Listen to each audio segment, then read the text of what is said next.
देखो मित्रों, नमस्कार। और आप सब लोग जो है ना, राजकीय कृषि विद्यालय चिरगांव में ट्रेनिंग लेने आए हो और प्रशिक्षण है कि किसान की उन्नति कैसे हो। आज देश का किसान और आप सारे लोग खेती करते हो, मेहनत करते हो, लेकिन सब पर कर्जा चढ़ा हुआ है। आप कर्जा उतारने का खूब प्रयास करो, लेकिन कर्जा उतर नहीं रहा। ये कर्जा इसलिए नहीं उतर रहा है कि हम जो खेती करते हैं, खेती हम करते हैं प्रकृति की व्यवस्था पर। खेती में जमीन, जल, जंगल और जानवर, चार चीज़ें हैं। जमीन, जल, जंगल, जानवर। जानवर का मतलब जीव, जंगल का मतलब वनस्पतियां, पानी का मतलब वर्षा, जमीन का मतलब जमीन की उर्वरता। लेकिन हम इन तीनों चारों चीजों से बेखबर। एक ही चीज, अच्छा बीज लाएंगे तो अच्छी पैदावार होगी, खादें ज़्यादा डालेंगे तो पैदावार बढ़ेगी। अगर कोई कीड़ा दिखेगा, हम इंसेक्टिसाइड डाल के मार देंगे तो मेरी पैदावार बढ़ेगी। अगर कोई रोग होगा तो फफूंदनाशक डालेंगे, बीमारी ठीक हो जाएगी। अगर खरपतवार होंगे तो वीडीसाइड डालेंगे तो हमारी फसल अच्छी हो जाएगी। हमने जमीन को कंसीडर नहीं किया। जिस जमीन पर, जिस खेत में खेती करते हैं, उस धरती माता को कंसीडर नहीं किया। हमने जमीन के नीचे के पानी को कंसीडर नहीं किया। चाहे 250 फुट से सिंचाई करनी पड़े, लेकिन हम गेहूं ही बोएंगे। ये प्राकृतिक खेती के नियम के विरुद्ध है। हमने खेतों में मेड़ पर पेड़ लगाने ही नहीं, और जो बुजुर्ग लगा गए उनको काटना है, क्योंकि पेड़ छाया मारता है। हमको घर में तो गाय भैंस पालनी ही नहीं, और जो खेत में पले हुए उनको मैंने पेस्टिसाइड डाल के मारना है।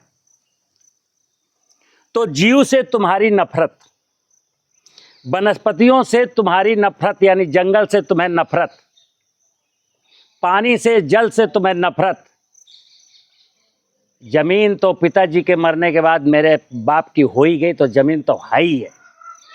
लेकिन जमीन कैसी होनी चाहिए, कैसी है, ये ना तो देश में कोई बताता है और ना आप विचार करते हो।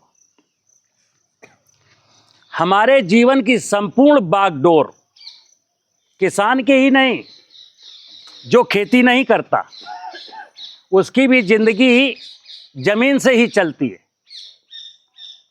भूख है मजहब इस दुनिया का, और हकीकत कोई नहीं। भूखे भजन न होए।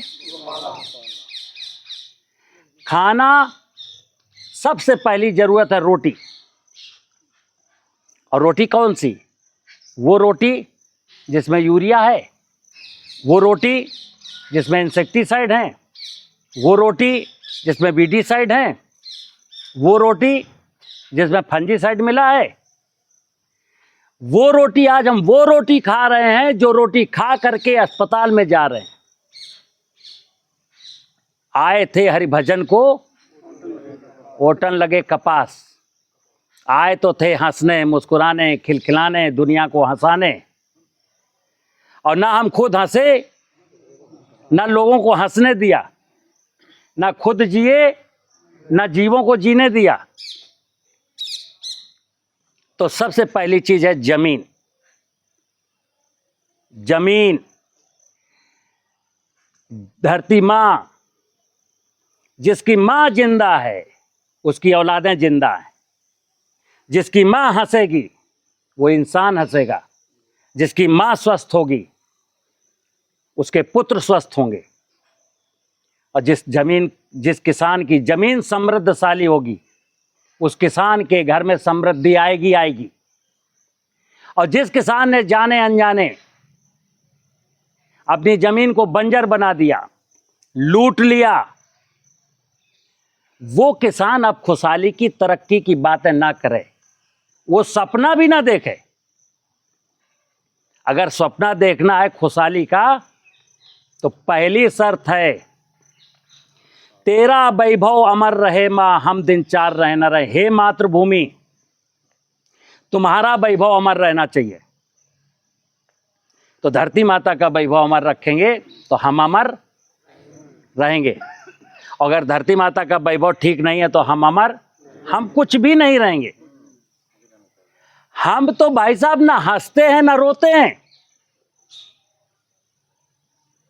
हम तो एक जिंदा लाश के समान हैं। तो मैं यहां इसलिए लाया हूं, क्लास में आपसे बहुत सारी बातें हुई। इस जमीन को कौन बनाता है? सदियों पहले देखना, कहते हैं पंच महाभूत, क्षितिजल पावक गगन समीरा, पंच मिला शरीरा, पंच तत्व मिल बना शरीरा। इस पंच तत्व में पहला है जमीन, भूमि, जिसमें हम बीज बोते हैं और सोचते हैं पैदावार अच्छी होगी। अगर जमीन अच्छी होगी तो पैदावारी अच्छी होनी ही होनी है। और अगर जमीन अच्छी नहीं है तो लाख घोड़े दौड़ा लेना, बाजार से चाहे जितने इनपुट ला के डाल देना, पैदावारी आपकी अच्छी। लेकिन ये जो आपके साथ बिजनेस करने वाले लोग हैं, वो ये चाहते हैं कि इसकी जमीन, किसान की जमीन अच्छी ना होने पाए। आपने कभी किसी के मुंह से सुना है बात जो मैं बता रहा हूं? लोग क्या बताते हैं कि बैलेंस फर्टिलाइजर डालोगे तो पैदावार बढ़ेगी, अगर बीमारी लग जाए, बीमारी मारोगे तो पैदावार बढ़ेगी, फसल में कीड़ा लग जाए, कीड़ा मारने की दवाई डालोगे तो पैदावार बढ़ेगी, खेत में खरपतवार नहीं होने चाहिए, खरपतवार नाशी रसायन डालोगे तो पैदावार बढ़ेगी, अच्छा बीज बोगे तो पैदावार बढ़ेगी। एक मां की कोख में आप बीज बो रहे हो, जो मां की कोख बंजर है, बंजर कोख में कितना भी उन्नतशील बीज क्यों न डाल दो, पैदावार नहीं बढ़नी। लेकिन अभी तो मेरे दिमाग में है ना, पैदावार बढ़ेगी। तो मैं बोल रहा हूं कि आप जो कमाते हैं सब बाजार में लुटा आते हैं। मैं कहता हूं आपको बाजार में 1 रुपया भी ले जाने की जरूरत ना पड़े। हमको 1 दाना यूरिया नहीं लेना, 1 दाना डीएपी नहीं लेना, कोई इंसेक्टिसाइड नहीं डालना, कोई फंजीसाइड नहीं डालना, कोई वीडीसाइड नहीं डालना। तो क्या करना है? 4 चीजों पर मैंने ध्यान दिया। जमीन की उर्वरता को ठीक करना, जमीन के नीचे के पानी को बचा के रखना, भूगर्भ जल को लूटना नहीं है। अगर जमीन के नीचे पानी नीचे चला गया तो ध्यान रखें, हमें गेहूं नहीं बोना, हमें भी चना बोना, मसूर बोना, जिस फसल को कम पानी चाहिए। क्योंकि पानी को लूटने का मतलब है अधर्म, जमीन को बंजर बनाने का मतलब है अधर्म, किसी कीड़े को मारने का मतलब है अधर्म, धरती के द्वारा उगाए गए नाना प्रकार के खरपतवारों को मारने का मतलब है अधर्म। धर्मो रक्षति रक्षता, जो धर्म की रक्षा करेगा उसी की धर्म रक्षा करेगा। और हम क्या कर रहे हैं? धर्म को दबा डाल के मार रहे हैं। तो मैं यहां इसलिए लाया हूं, पहला हिस्सा जमीन, खेती जमीन से शुरू होगी, जमीन के बाद फिर बीज आएगा, फिर जलवायु आएगी, फिर बायोडाइवर्सिटी आएगी। तो जमीन से शुरू करनी कहानी। कहां से? जमीन से। मैंने अंदर आपके बोला कि इस जमीन में 2 चीजों की जरूरत है। एक कार्बनिक पदार्थ, यानी कि फसलों के अवशेष, पशुओं का मलमूत्र, बाग बगीचों की पत्तियां, ये क्या? कार्बनिक पदार्थ। और उस कार्बनिक पदार्थ को हजम करने के लिए सूक्ष्म जीवाणु, शिव जी की सेना। अब कार्बनिक पदार्थ अगर किसी ने खेत में डाला अप्रैल मई जून के महीने में, और खेत की मेड़ नहीं है और खेत में थोड़ा सा ढाल है, 3 जुलाई को भयंकर बारिश हुई, आपने 4 ट्राली गोबर की खाद डाली थी राधा मोहन ने, और बह के चली गई श्याम मोहन के खेत में। आप तमाशा देखो। तो जमीन को मजबूत बनाने का पहला सूत्र मैंने बताया, खेत की मेड़ होनी ही चाहिए। खेत के टुकड़े छोटे छोटे होने चाहिए, यानी 2 एकड़ से बड़ा खेत किसी का ना हो। खेत की मजबूत मेड़ हो, काम चलाओ नहीं, मजबूत, जिसमें आप दौड़ सके। और खेत की मेड़ के सहारे पर पेड़, जब आप पेड़ लगाएंगे तो ध्यान रखना 3 प्रकार के पेड़ लगाने। अपने खाने के लिए फलदार, जमीन को प्रोटेक्शन देने के लिए छायादार, और चिड़ियों के खाने के लिए पक्षी। हमको रासायनिक उर्वरकों से बचना है, हमको फसल सुरक्षा रसायनों से बचना है। उसके लिए बता रहा हूं, खेत की मेड़ लगा दी, मेड़ पर पेड़ लगा दिए। मेड़ बना दी तो जो कार्बनिक पदार्थ आपने डाला था बह करके कहीं नहीं जाएगा, आपके खेत में ही रहेगा। मेड़ बना दी तो वर्षा का पानी जो बरसेगा नाइट्रोजन लेके ऊपर से आएगा, वो खेत में ही रहेगा, तो नाइट्रोजन की भरपूर मात्रा वहां बढ़ जाएगी। खेत में नमी रहेगी। और ये जीवामृत जिसकी कहानी बता रहा हूं, जीवामृत जब डालेंगे तो ये जीवाणु नमी की अवस्था में जो डाल के आए थे ना, उसको डिकम्पोज करके जब फसलों के लायक भोजन बनाएंगे। घर में जानवर पालने ही हैं, घर में जानवर। तो मेड़ बना दी तो क्या हुआ, जल, जमीन भी सुधरी और वर्षा का पानी भी रुका, जल का संचय हुआ। मेड़ पर पेड़ लगाए तो जंगल हुआ, और घर में पशु पाले तो फसलों का अवशेष पशु खाएगा, गोबर करेगा, वापस खेत में आएगा, और आप खुशहाली की ओर 2 कदम बढ़ा लोगे। तो अब ये विषय है जीवामृत का। ये 43 जंगलों की, देश के राजस्थान, मध्य प्रदेश और उत्तराखंड के 43 जंगलों का ये कल्चर है। जैसे मैं कहता हूं, यही जीव, इसमें जो जीव हैं यही जीव मैंने पेस्टिसाइड डाल के मारे हैं, और यही जीव जब मर गए हैं तो किसान गोबर की खाद डालता है। हमने कहा 4 ट्राली गोबर की खाद डालना, पैदावार बढ़ेगी, और वो 4 ट्राली गोबर की खाद डाला, उसकी पैदावार नहीं बढ़ी। कहता बाबूजी हमने तो 4 ट्राली आपके कहने से डाली थी, पैदावार तो बढ़ी नहीं। पैदावार इसलिए नहीं बढ़ी कि आप गोबर डाल के आए थे। गोबर फसलों का भोजन नहीं है, फसलों का भोजन है जीवांश, मरे हुए जीवों का अंश, ठीक है ना। तो जीवांश कब बढ़ेगा, जब जीव होंगे वहां पर। अभी तो वहां जीव नहीं है, जब जीव होंगे तभी तो मरेंगे, तभी तो जीवांश पैदा होगा। अभी तो जीव है ही नहीं। आपने इंसेक्टिसाइड डाल के सारे जीव मार डाले, बीडीसाइड डाल के सब वनस्पतियां, छोटी छोटी वनस्पतियां मार डाली। धरती का निर्माण वनस्पतियों और जीवों के माध्यम से ही हुआ है।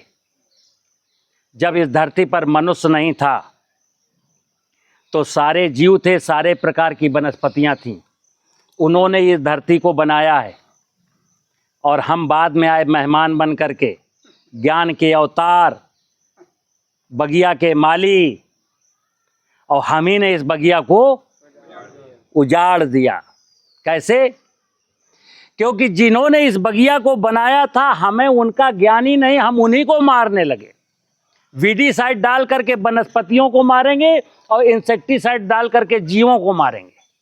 यानी जो जीव हमारी जमीन को बना रहे हैं मैं उन्हीं को मार रहा हूं। जैसे वो जो थे, एक जिस डाल पर बैठे तो उसी डाल को, जिस पत्तल पर खाएंगे उसी में छेद।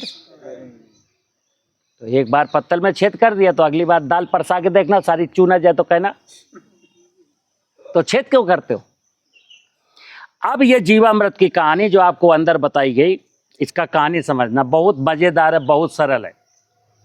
अभी तो आप लोगों को इस जीवामृत के माध्यम से भी लोगों ने बरगला दिया, बहका दिया। आज देश में हमसे जो किसान जुड़े हैं ना, कम से कम 1 लाख, वो हमको यही बोलते हैं, साहब अभी किसानों के 2 फोन आ चुके कि साहब मैं वो वाला जीवामृत गौमूत्र गोबर वाला बना के डालता था, उससे हमें कुछ रिजल्ट नहीं मिला, तब आपकी वीडियो देखी तो आपसे संपर्क कर रहा हूँ। जीवामृत कहाँ मिलेगा? हमने कहा झांसी आके ले जाओ या जंगल से चले जाओ, जंगल से मिट्टी लेके बना लो खुद। तो आप तो सौभाग्य से आ गए हो, तो आप यहाँ से ले लेना 2-2 लीटर, फ्री मिलता है। तो इसकी कहानी ये मित्र कि इस धरती पर लाखों प्रकार के लाभदायक जीव हैं जिनको आज तक वैज्ञानिक जान नहीं पाए। वैज्ञानिकों ने तो 10-15 जीवों के नाम लिए, Beauveria, mycorrhiza, trichoderma, Pseudomonas, PSB, Azotobacter, rhizobium, trichoderma. इनकी संख्या लाखों में है और जब तक हम लाखों को जान पाएंगे तब तक इस धरती से मनुष्य का नामो निशान मिट जाएगा। तो मैं क्या कहता हूं, इनको जानने की जरूरत नहीं है, इनको मानने की जरूरत है। तो जैसे मैं 2003 में मुझे ज्ञान प्राप्त हुआ क्या कि धरती में आखिर ऐसी क्या परिवर्तन हुए कि जिसकी वजह से किसान को यूरिया डीएपी डालना पड़ता है। ऐसी क्या बात हो गई कि पहले फसलों में रोग नहीं लगते थे, अब फसलों में रोग लगते हैं। ऐसी कौन सी बात हो गई जिसकी वजह से अब कीड़ा लगता है, पहले कीड़ा नहीं लगता था।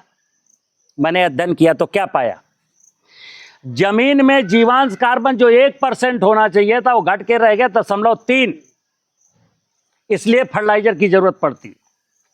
जमीन में जो लाभदायक जीवाणु होने चाहिए थे, जब पेस्टिसाइड डाल के आपने मार दिए, इसलिए बीमारी लगती है। खेत की मेड़ पर जो पेड़ खड़े थे जिसमें चिड़ियां रहती थी, वो पेड़ आपने काट लिए, इसलिए इंसेक्ट लगता है।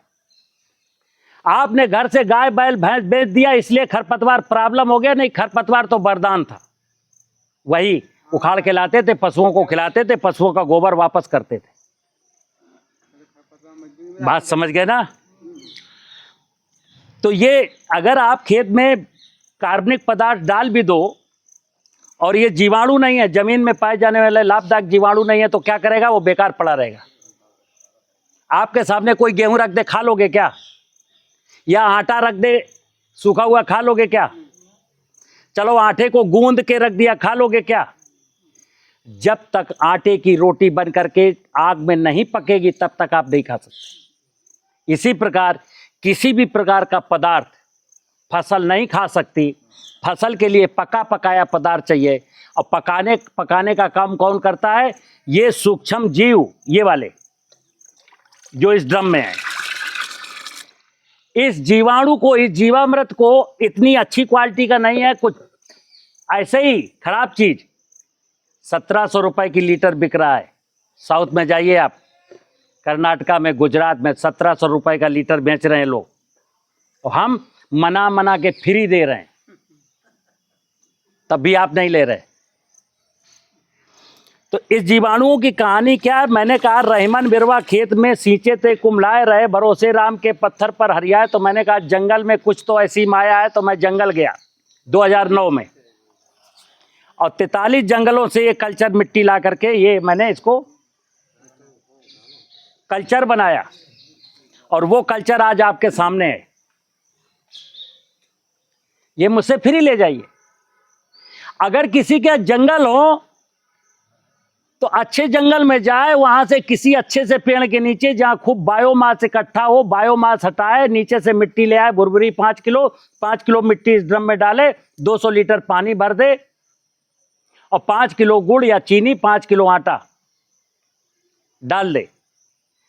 इस बैक्टीरिया को जितना मल्टीप्लाई होता रहेगा, खाने की जरूरत पड़ेगी। तो भोजन जैसे आपको पढ़ाया गया कि 10 लीटर पेशाब दे दो, 10 किलो गोबर दे दो, 1 किलो बेसन दे दो, 1 किलो गुड़ दे दो, 250 ग्राम बरगद के नीचे की मिट्टी डाल दो। अब पता नहीं बरगद का पेड़ आपका कैसा था, उसके नीचे बैक्टीरिया थे भी कि नहीं थे। तो किसी ने कहा नहीं साहब, गोबर, गाय के गोबर में जीवाणु होते हैं।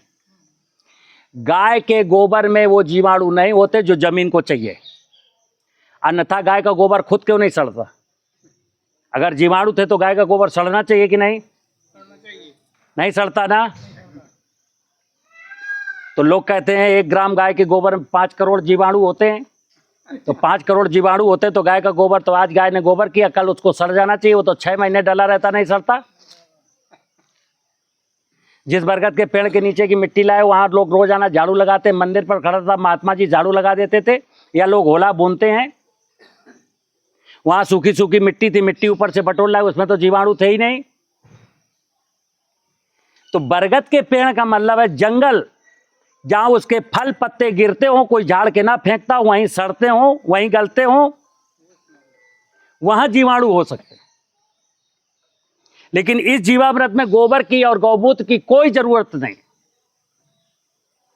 गाय मेरी माता है, जन्म जन्म का नाता है, गाय अगर नहीं होगी तो मुझे दिक्कतें आएंगी जैसे आज आ रही हैं। लेकिन गाय का पहला उपहार था बैल, जिसको ट्रैक्टर ने भगा दिया। गाय का दूसरा उपहार था दूध, जो आज कोई खरीदना नहीं चाहता, क्यों? इसमें मलाई नहीं पड़ती। तो जिस देश के लोग गाय को पूजते आए, उस गाय के बैल से खेती नहीं करेंगे, उस गाय का दूध नहीं पिएंगे, और कहते हैं गाय का गौमूत्र। गजब कहानी है। अरे गाय अगर होगी तो गोबर करेगी, पेशाब करेगी, कहां जाएगा? खेतों में ही जाएगा ना। तो खेतों में ले जाना, लेकिन पहले गाय पले तो पलेगी कैसे? जब तक हम बैल से खेती नहीं करेंगे, और मैं कई बार कहता हूं, हमारे देश के जो बुद्धिजीवी हैं, जो नीति निर्माता हैं, जिनको गाय से मोहब्बत है, अगर हृदय से बताएं उनको दिल से गाय से मोहब्बत है, तो ट्रैक्टर पर सब्सिडी बंद करें, ट्रैक्टर से जो अनुदान मिलता है कृषि यंत्रों पर, उसका अनुदान बंद करें, और फर्टिलाइजर का अनुदान बंद करें। तब तो किसान गाय पालेगा, तब तो बैल से खेती करेगा। नहीं, एक किसान कह रहा मैं जीवामृत क्यों बनाऊं, मैं यूरिया डीएपी मुझे नहीं डालनी पड़ेगी, तो इसका क्या? जब सबको अनुदान मिलता तो मैं क्या करूं, मैं क्यों बनाऊं, मैं पागल हूं क्या? लेकिन मैं आपको एक सलाह दे रहा हूं कि आप अपने बच्चों की खुशियों के लिए आपको प्राकृतिक खेती करनी है, रसायनों को बंद करना है। क्यों? नहीं तो रसायन खा करके ही आपको मरना है, और मर ही रहे हैं आज लोग। तो क्या करना है? ये जीवामृत, मैंने बोला कि जंगल से 5 किलो मिट्टी लाए। आपके गांव में भी जंगल हो सकता है, मैंने जंगल का बता दिया है। जंगल का मतलब ये नहीं है कि पन्ना के जंगल में जाना है। आपके गांव में जो पुराने वृक्ष खड़े हों ढेर सारे, 5-6 एक जगह, और उनके नीचे कोई जाता आता ना हो, पत्ते वहीं गिरते हैं, वहीं सड़ते हैं, खेत में नहीं है पेड़, वो मेड़ पर नहीं है, जंगल में, मतलब ऐसे इलाके में जहाँ अरगट है, मरगट है, शमशान घाट है, वहां की मिट्टी ले आओ, इस ड्रम में डालो, 5 किलो गुड़ डाल दो या चीनी डाल दो, 5 किलो आटा डाल दो, 15 दिन के बाद 3 किलो गुड़ 3 किलो आटा फिर डाल दो, 10 दिन के बाद 2 किलो गुड़ 2 किलो आटा फिर डालो, फिर हर 10वें दिन 2 + 2 डालो। अब जैसे किसी को ये कहे लागे कि यार साहब मैं ये नहीं याद कर पाऊंगा, तो चलो तुमको सरल बता दो, बिल्कुल सरल। आप इसमें 5 किलो मिट्टी डालिए, 200 लीटर पानी भर दीजिए, 30 किलो गुड़ डाल दीजिए इकट्ठे, आटा वाटा छोड़िए। अब आपको 2 महीने कुछ नहीं डालना, 2 महीने के बाद बन जाएगा, अपना प्रयोग कर लीजिए, 10 लीटर बचा दीजिए, और फिर पानी भर दीजिए अगली फसल के लिए, और फिर 30 किलो चीनी डाल दीजिए।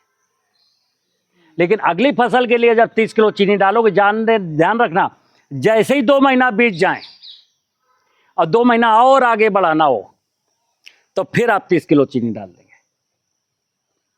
भोजन मिलता रहे, भोजन इनको मिलता रहे, ये मल्टीप्लाई होते रहेंगे।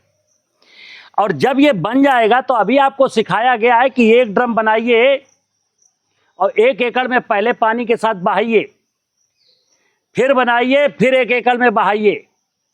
यानी 1 एकड़ में अगर खेती करनी हो तो इसको ड्रम को 3 बार डालना है, 200 लीटर। ये संभव नहीं है, न गाय का गौमूत्र इकट्ठा करना संभव है, और न 3 बार ये 200 लीटर का ड्रम ले जाकर के खेत में डालना संभव है।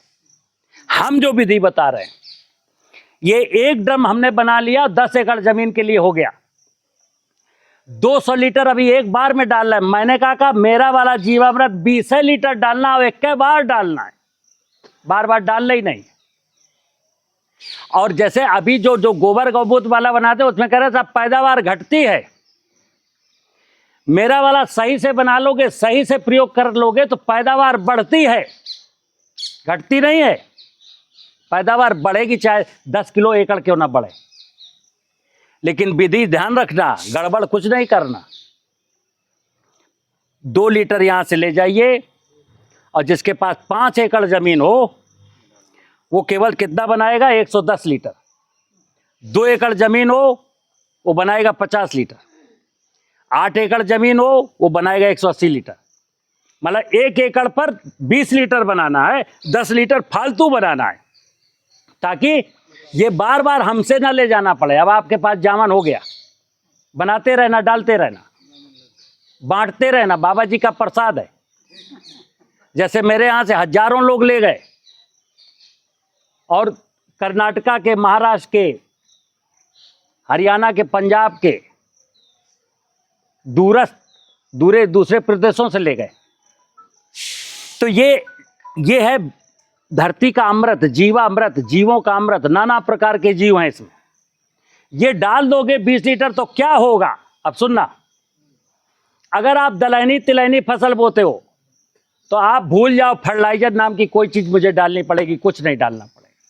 लेकिन अगर गेहूं धान गन्ना बोना है तो आपको यूरिया 2 साल तक डालनी है, क्योंकि यूरिया मन की तरह चंचल है। जो यूरिया डालते वो पानी के साथ सीपेज होकर नीचे जाती है, जब खेत सूख जाता है तो हवा में उड़ जाती है। लेकिन फास्फेट है, पोटास है, जिंक है, सल्फर है, जितने भी पोषक तत्व हैं वो जमीन में पाए जाते हैं। उनकी पूर्ति जमीन से ही होती है, बायोमास से बनते, यही जो कचरा सड़ेगा। तो ये अगर जीवामृत चला गया तो आपको किसी तत्व की जरूरत नहीं, लेकिन यूरिया की जरूरत है, क्योंकि खेत में जीवांश की मात्रा 0.3 है। 2-3 साल मेहनत करेंगे, जब खेत में जीवांश कार्बन की मात्रा बढ़ेगी तो आप खुद ही देख लेना कि आप खुद महसूस करोगे कि अब इस साल मैं यूरिया आधी कर दूं तो पैदावार नहीं घटेगी। बात समझ गए? गेहूं खिलाने हो तो केवल गेहूं धान गन्ना, बकाया दलहनी तिलहनी कोई भी फसल दो, कुछ नहीं देना। लेकिन जीवामृत तो कायदे से डालना है। ये कायदे से नहीं पड़ा, कायदे से नहीं बना। भाई आपने कहा घर पे ले गए 2 लीटर की बोतल और बोले कि ले अपनी पत्नी से बच्चों से जाए डाल दियो ड्रम में, हम उतने जा रहे बारात या उतने जा रहे रिश्तेदारी, जा में पानी भर दियो, लला सुनो, जा में जो है 15 किलो गुड़ डाल दियो। तो अभी तुम तो हमारी बात सुन के जा रहे हो। तुम्हारी पत्नी ने क्या कहा अपने बच्चे से? है गुड़ खावे के लाने नहीं मिल रहा हो, डाल दो 2 किलो। उनसे बता दियो 15 किलो डालो, तो हमारी कोई गारंटी नहीं। खेती पाती बिनती और घोड़े का तंग अपने आप संभालिए, लाख लोगों संग। ये काम आपको खुद करना है, किसी के सहारे नहीं छोड़ना है। तो डीएपी पोटास नाम की कोई चीज नहीं देनी, ना आपके जमीन में जिंक की कमी, सल्फर कुछ कमी नहीं, मेरी जमीन में सब कुछ। अगला, फसलों में 70% बीमारियां जमीन से लगती हैं।